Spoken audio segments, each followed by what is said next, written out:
Semangat pagi sahabat Globality, kembali lagi bersama saya Desi dalam acara Pasti Badung, podcast siswa Globality Badung, pasti aktif, pasti kreatif, pasti inovatif. Pasti Badung, podcast siswa Globality Badung, pasti aktif, pasti kreatif, pasti inovatif.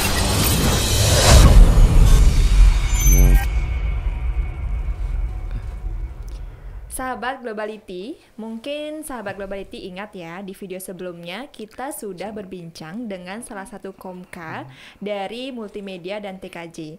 Nah, mungkin sahabat Globality sudah tahu dong, di sini saya sudah bersama salah satu komka juga yang ada di SMKTI Bali Global Badung. Jadi langsung aja yuk kita berbincang dan kita sapa dulu guru kece yang satu ini, oke? Semangat pagi Pak Ade. Halo. Pagi, Desi. Apa kabar Pak Ade? Baik, Desi. Baik, Pak Ade tegang ya di sini? Sedikit? Sedikit tegang. Ya, sedikit. Oke, Pak Ade apa nih kesibukannya saat ini? Kalau akhir-akhir saat ini sih masih sebagai guru produktif RPL di SMKTI Bali Global Badung. Terus di luar mungkin sedikit ngerjain project website. Oke, website berarti Pak Ade lebih ke programming ya? Ya, lebih ke programming. Tapi Pak Ade kemarin sangat sibuk-sibuk sekali nih pada saat penilaian akhir semester kemarin ya, karena banyak banget yang bilang Pak Ade ini kenapa, Pak Ade itu kenapa, itu gimana tuh Pak Ade? Ya, Sampai nggak pulang-pulang nggak? Ya hampir sih, hampir nggak hampir. pulang ya. Jadi namanya aplikasi ya, pada saat dibikin kan mungkin ada beberapa bug yang ada yang masih ternyata belum benar, dan pada saat itu ya langsung diperbaiki aja bugnya. Tapi sekarang udah lega ya? Ya sekarang sudah selesai. Rapot sudah dibagikan? Ya sudah semuanya. Oke, aman ya Pak Ade, rumah tangga juga aman ya? Aman, amin. Oke, Pak Ade kalau boleh tahu nih, Pak Ade dari tahun berapa sampai tahun berapa sih udah jadi komka? Kalau komka itu dari 2019. 2019? Ya, sampai sekarang. Sampai sekarang? Iya, sampai sekarang. Oke, jadi selain jadi guru produktif di SMKTI Bali Global Badung juga ada tugas tambahan ya, sebagai komka. Sebagai komka. Oke, Pak Ade selama jadi komka kurang lebih berapa tahun ya? 2019 3 tahunan ya? 3 tahun. 3 tahunan. Apa nih tantangannya yang Pak Ade yang pernah dihadapi atau yang Pak Ade rasakan selama menjadi komka? Kalau untuk sebagai komka di jurusan RPL Rekayasa Perangkat Lunak, yang paling banyak kendalanya sih masalah laptop ya. Laptop. Kalau misalnya seorang siswa itu ingin menjadi atau laptop itu sangat-sangat terkendala sekali. Soalnya di RPL kita banyak sekali melakukan latihan programming itu di laptop atau di komputer. Oke. Ya, jadi Bapak harap sih kedepannya kalau misal memang ada dari kalian ya adik-adik yang memang pingin menjadi programmer, alangkah baiknya untuk mempunyai lah perangkatnya ya, laptop atau komputer. Oke, kalaupun juga laptop harus punya spek laptop yang memang sesuai lah untuk kita belajar programmer gitu ya. Ya, betul. Oke, Pak Ade, dari tahun ke tahun, kemudian dari tahun 2019 bahkan sampai saat ini di tahun 2022, perkembangan apa aja sih yang sudah Pak Ade rasakan atau yang sudah Pak Ade lihat selama menjadi komka di jurusan RPL ini? Oh, kalau untuk perkembangan di SMKTI Bali Global Badung sudah cukup baik ya, dengan terbukti sudah meluluskan ya beberapa angkatan di sini. Lalu untuk lab juga, kita yang dulunya lab itu masih bentuknya sederhana, sekarang lab kita sudah memiliki desain lab yang cukup bagus lah. Terus kemarin ada saya dengar itu lab khusus developer, game development ya. Itu seperti apa itu Pak Ade? Mungkin bisa diceritakan sedikit Pak Ade? Jadi rencananya nanti di SMKTI Bali Global Badung untuk jurusan RPL-nya kita mau berfokus pada pembuatan aplikasi games. Ya, jadi untuk aplikasi games ini untuk sekarang mungkin lebih difokuskan lagi ke Android. Ya, atau di mobile apps-nya gitu. Jadi kita juga sudah menjalin kerjasama ya dengan beberapa DUDI yang memang mereka itu bergerak dalam pembuatan aplikasi game gitu, agar nantinya kita bisa belajar ke Dudi sehingga kita bisa mengajar siswa-siswa sesuai memang kebutuhannya di Dudi. Di Dudi. Kemudian kan adanya labnya itu Pak Ade nih, harapan setelah ada labnya itu apa nanti Pak Ade kepada siswa-siswanya itu? Jadi diharapkan nanti kalau misalnya nanti RPL mempunyai udah spek komputer yang bagus-bagus ya, baik-baik. Semoga nanti lulusan di SMK TI Balai Global Badung ini benar-benar banyak meluluskan programmer-programmer muda. Oke. Itu harapannya Pak Ade. Kemudian dari tahun ke tahun nih kita juga punya banyak prestasi ya Pak Ade ya, betul kan ya, baik itu dari bidang multimedia, kemudian RPL. Nah, kalau dari prestasi dari jurusan RPL sendiri kan Pak Ade kan udah tahu dong seperti apa. Mungkin Pak Ade bisa ceritakan prestasi apa saja yang didapatkan oleh anak-anak RPL di SMK TI Balai Global Badung. Jadi kalau untuk lomba di jurusan RPL ada beberapa lomba yang bisa diikutin. Contohnya ada yang pertama web design, lalu yang kedua ada desain blog, yang ketiga ada programming. Ya. Dan kebetulan di SMK TI sudah mendapatkan juara-juara di berbagai lomba-lomba. Oke, ada banyak banget nih juara nih Pak Ade. Ada nggak sih perlombaan yang Pak Ade tidak bisa lupakan lah sampai detik ini yang pernah diikuti? Kalau yang pernah diikutin itu kemarin pernah sempat mengikuti lomba desain blog ya.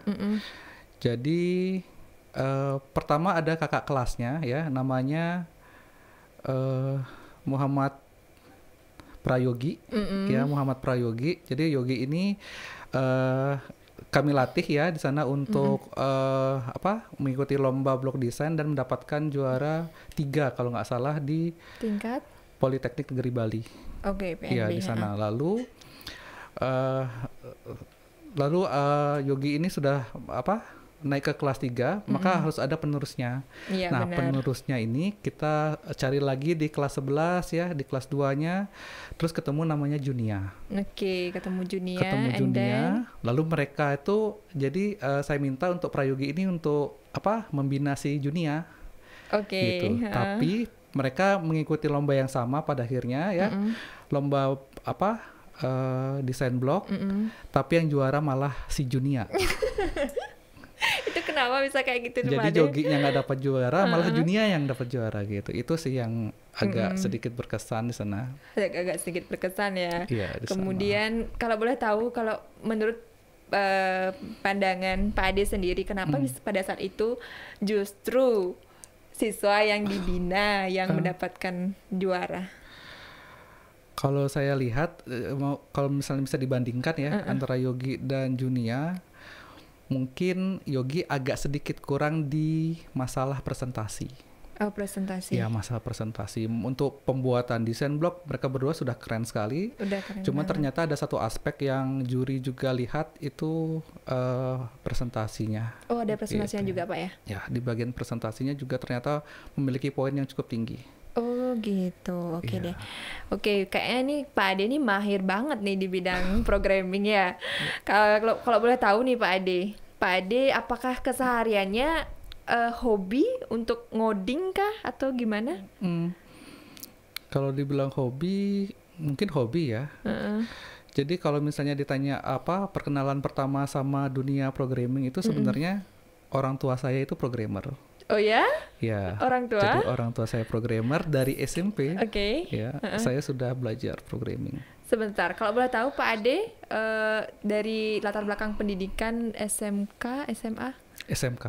SMK jurusan RPL juga. RPL juga. Kemudian S1? S1 di Stikom. Tentang programming juga. Iya, sistem informasi ya? Ya, sistem komputer. Oh, sistem komputer. Sistem komputer. Ya. Sampai saat ini. Ya, sampai saat ini. Masih mendalami tentang programming. Ya, masih. Kira-kira berapa tahun tuh Pak Ade belajarnya ya? Dari SMP kalau dari ya? SMP tamat SD kan 12 tahun, 13 sekitar berapa ya, 17 tahun ya? Iya, kurang lebih. Ya, kurang lebih seperti itu. Oke. Ya, Jadi emang orang tua juga seorang programmer gitu ya. Kebetulan seorang programmer juga. Berarti sangat-sangat didukung. Ya, sangat-sangat didukung. Kemudian kita sudah berbincang banyak nih tentang programming dan lain sebagainya. Kalau boleh tahu, Pak Ade sendiri punya hobi lain nggak? Nah, kayak tadi Pak Ade bilang kan bisa dikatakan mengcoding itu ngoding itu adalah sebuah bisa dikatakan hobi. Kira-kira Pak Ade punya hobi lain nggak? Hobi lain, kalau misalnya hobi lain ya masih seputaran IT ya, karena memang tertarik sekali dengan dunia IT ya. Hobinya mungkin main game sih. Oh, main game. Iya, main game. Jadi ada beberapa game-game yang bagus, ya kita main game. Apakah di sela-selanya itu memang betul-betul main game atau memang Pak Ade mungkin coba nih coding ini, coba bahasa pemrograman ini, apa seperti itu? Tidak ya? Main game. Misalnya kalau lagi ini ya jenuh ya. Jadi kalau misalnya kita ngoding lama-lama ya, kan ada jenuhnya juga. Pernah nggak sih Pak Ade ngerasain jenuh? Pernah. Iya, pernah. Walaupun kita itu hobi ya sama tetap yang namanya jenuh tuh ada juga sih. Oke. Jadi perlu refreshing lagi lah. Perlu refreshing. Gitu. Refreshingnya itu adalah main game. Oke. Ngurusin banyak data itu susah nggak sih Pak? Wah, kalau masalah data lumayan susah sih. Lumayan susah sih. Apakah Pak Ade tipe orang yang sering begadang untuk ngurus data-data seperti itu? Terkadang. Iya, terkadang suka ya. Kalau misalnya memang terutama untuk pelaporan ke pusat ya. Kalau misalnya itu kan ada deadline-nya juga. Dan waktunya juga agak mepet, jadi mau nggak mau ya harus lembur juga. Harus begadang juga. Iya, harus begadang juga. Oke. Udah pasti ya kita bakal jenuh banget ya, apalagi itu ada deadline yang tidak kunjung selesai, tidak ada ujungnya. Kemudian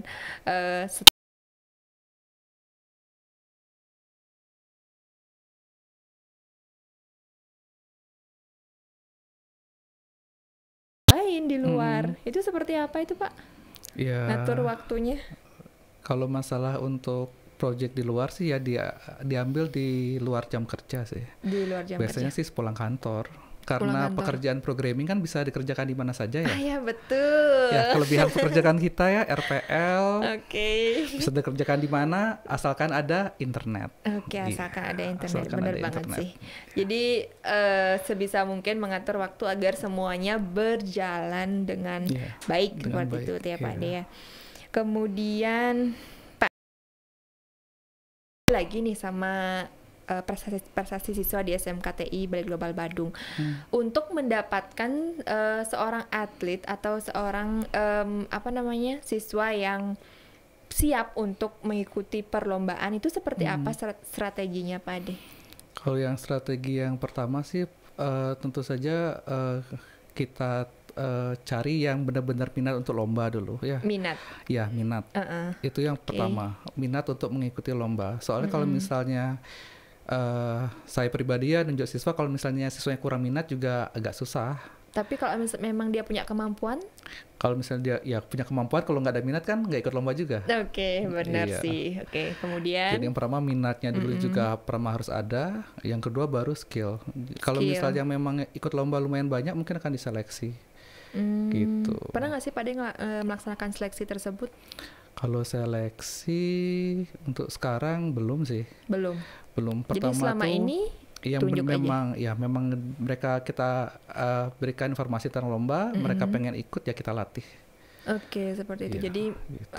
Minat yang paling pertama ya. Setelah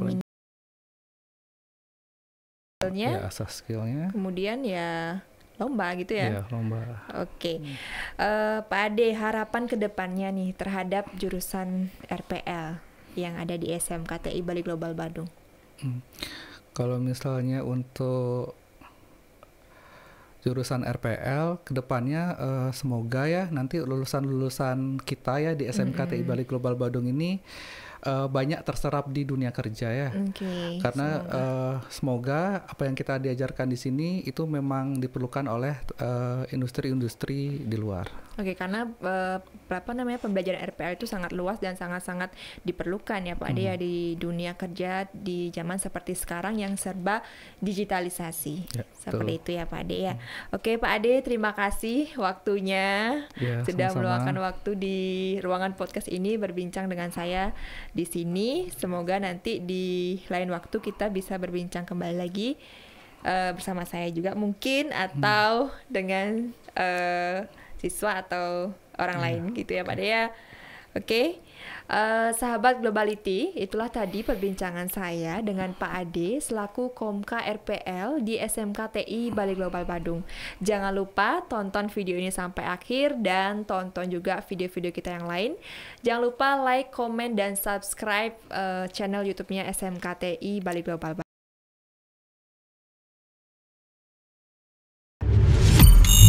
Pasti Badung, podcast siswa Globality Badung. Pasti aktif, pasti kreatif, pasti inovatif.